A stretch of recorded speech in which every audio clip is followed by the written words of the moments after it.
Allez, on plonge directement dans le vif du sujet. Aujourd'hui, on va décortiquer ensemble une histoire mécanique vraiment fascinante et franchement assez turbulente, celle du fameux moteur 1.2 PureTech. Dans ce décryptage, l'objectif est de comprendre ces failles structurelles profondes, mais surtout de mettre en lumière une solution scientifique absolument révolutionnaire pour y remédier de façon définitive. Mais juste avant d'explorer cette analyse mécanique en profondeur, on recommande vivement à tous les passionnés qui nous suivent de visiter le site mécaniquesensible.fr. C'est précisément là que se trouvent les solutions d'ingénierie ultimes dont on va parler aujourd'hui, celles qui transforment un simple moteur en une véritable mécanique indestructible. Bref, gardez ça dans un coin de la tête pendant qu'on avance. Chapitre 1. L'aveu du constructeur. Alors, regardez bien cette chronologie, elle est assez révélatrice. Après des années de déni face au scandale retentissant de la courroie immergée qui se désagrège dans l'huile, le constructeur français a finalement capitulé. C'est officiel depuis fin 2023, les ingénieurs ont carrément abandonné la fameuse courroie pour revenir à une bonne vieille chaîne de distribution en métal sur leur nouvelle motorisation. Honnêtement, c'est un aveu de faiblesse monumental, mais c'est surtout une tentative désespérée de leur part pour rassurer les acheteurs et tenter de sauver la réputation de leur fiabilité. Chapitre 2. La catastrophe de la courroie humide. Pour bien comprendre ce virage à 180 degrés, il faut regarder l'architecture de base, juste ici. Faire baigner une courroie en caoutchouc directement dans l'huile moteur, ça a conduit à une dégradation chimique catastrophique. Le carburant non brûlé contaminait inévitablement le système de lubrification et agissait tout simplement comme un solvant qui rongeait littéralement le caoutchouc. Et la réaction en cascade était absolue, un vrai effet domino. Les débris de la courroie venaient s'accumuler et boucher la crépine d'huile. Conséquence, une chute vertigineuse de la pression d'huile qui détruisait la pompe à vide, causant une perte gravissime de l'assistance au freinage pour finalement aboutir à la mort mécanique du bloc moteur. Fin de l'histoire.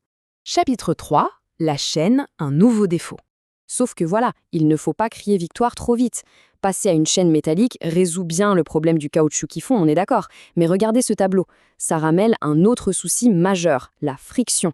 Avec les kilomètres, cette chaîne métallique chauffe, elle frotte intensément contre ses patins de guidage, elle finit inexorablement par s'user, par s'allonger, et elle risque carrément de décaler toute la distribution. En fait, on a simplement remplacé un problème de chimie par un problème de physique. Chapitre 4. Les limites de l'aluminium. Et le problème va bien au-delà de la chaîne. L'industrie utilise massivement l'aluminium pour gagner du poids. Mais il y a un hic de taille. L'aluminium fond à seulement 660 degrés Celsius. Sauf que dans ces moteurs suralimentés, les gaz d'échappement frappent le métal à plus de 950 degrés. Le métal subit alors ce qu'on appelle le fluage thermique.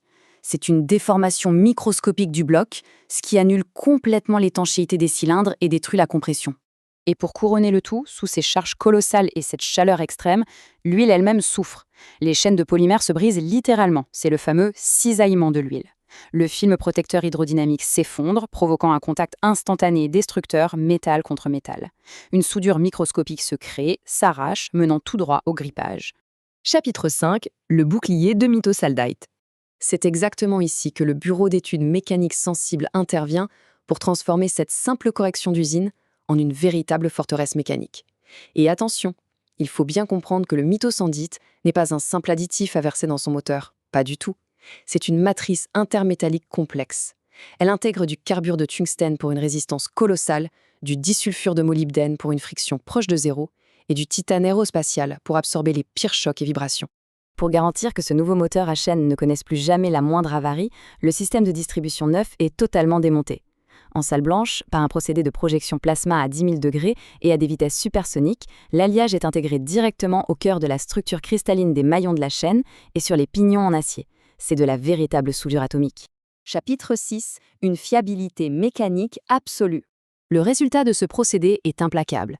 Ce bouclier maintient son intégrité physique jusqu'à 1950 degrés Celsius. Au lieu de laisser l'aluminium absorber cette chaleur délirante et se déformer, l'alliage emprisonne la chaleur de l'explosion dans la chambre pour repousser le piston avec beaucoup plus de force, ce qui génère carrément un gain de couple mesurable. Côté distribution, grâce à la lubrification solide intégrée à la matrice et à une dureté certifiée impressionnante de 850 HV, la chaîne traitée tourne sur une véritable patinoire microscopique. La friction est totalement éradiquée. La chaleur ne déforme plus le métal. Et la conséquence directe, c'est que la chaîne ne s'allongera plus jamais d'un seul millimètre. En éliminant tous ces frottements, on voit bien sur ce graphique que la perte d'énergie chute drastiquement. Cette libération mécanique se traduit même par une baisse de la température globale de l'huile, de 18 degrés en moyenne sous forte charge. L'huile ne cuit plus et garde toute sa viscosité protectrice. Alors finalement, en combinant la nouvelle architecture du constructeur avec ce blindage nanostructuré de mécanique sensible, l'angoisse de la casse moteur disparaît enfin pour de bon. Mais en observant de près les défauts thermiques inhérents aux métaux produits en série, une vraie réflexion s'impose. Est-ce que cette évolution métallurgique ultra profonde n'est pas, au bout du compte, la seule et unique voie pour garantir la survie des moteurs à combustion modernes ? C'est une question brûlante qui redéfinit totalement nos standards d'ingénierie automobile.